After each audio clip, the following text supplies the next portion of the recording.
Hello everyone. In this video I'll show you my latest project for the PyPortal. This is a Winamp MP3 player. This runs on the PyPortal.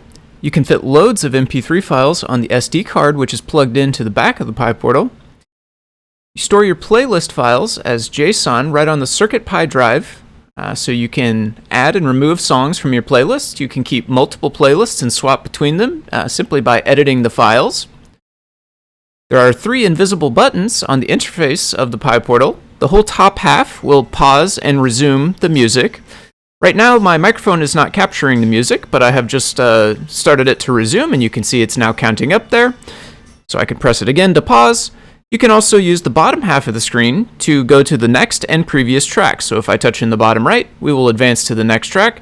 The playlist at the bottom will update. The current track title on the top right will update, and we could resume to hear the second song now. Same thing with the previous button.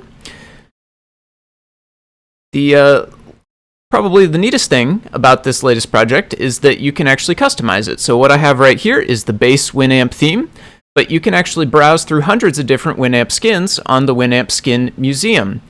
Find the one you want, download it by right-clicking it, and choose Save Image As.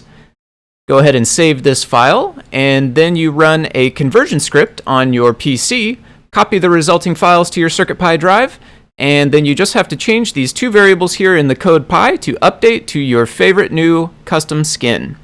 So grab your PyPortal, load up all your favorite tunes. Thank you for watching.